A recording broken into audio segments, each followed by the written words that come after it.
Hi guys, hope you're well. Thank you by the way for watching my videos. On this video I'm making a rustic Guinness beef pie.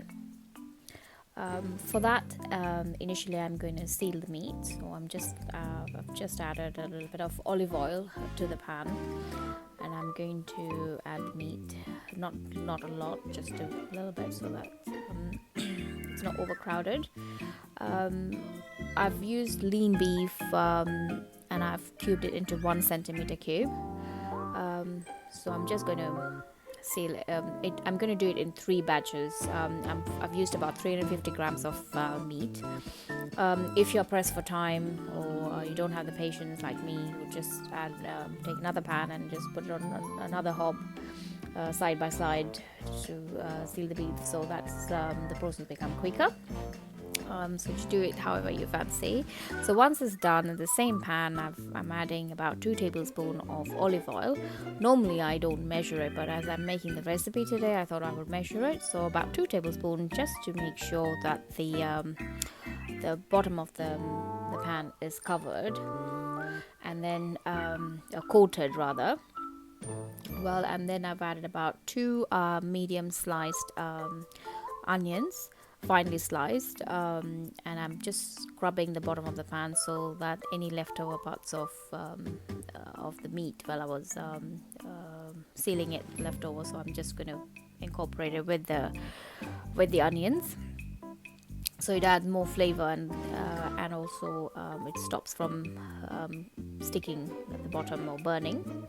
I've also added salt to taste, and also that will help with the sauteing process. And once the onions are slightly softened, I've added a medium like small cubed, like half a centimeter cubed carrots.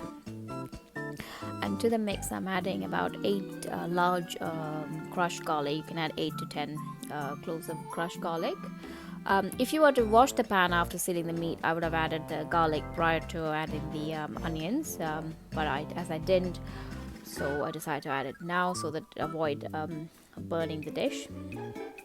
So while the onions and the carrots are sauteing, I've taken a cube of beef stock and added about 1.5 cup of hot water.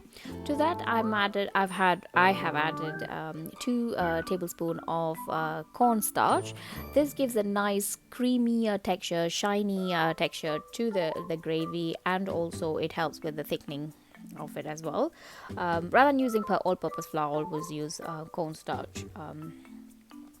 So once the onions and the carrots are slightly caramelized, I've added back the sealed beef, and I'm just going to mix it thoroughly well, so the onions, carrots and the beef are all combined well. And I'm adding about a teaspoon of crushed freshly ground black pepper. And to that I'm also adding half a teaspoon, I'm using a small spoon of crushed chilies, which is optional. I like the heat of it with it because it's a big portion, so it's not too much, but I feel that the bitterness, the spiciness and the sweetness, all, it just incorporates, and it enhances the flavor, but it's optional, so you can skip that. Now I've added the stock to the mix, and also adding the Guinness stout. I'm adding about 300 ml of the stout.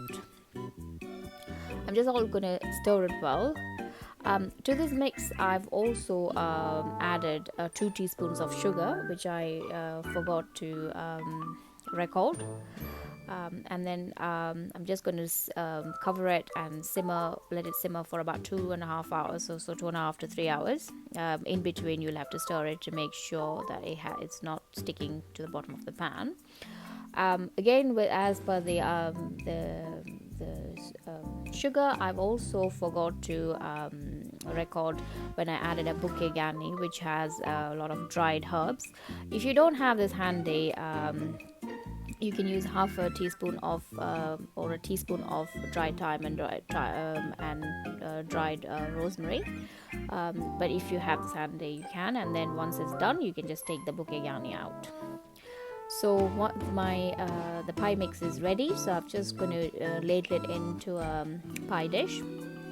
I'm going to make individual pies. It's a rather big dish for one person, but for me it's definitely big, but I will probably have it in 2 portions. While the meat, the pie mixture was made, simmering in the hob, so I've also made mashed potatoes.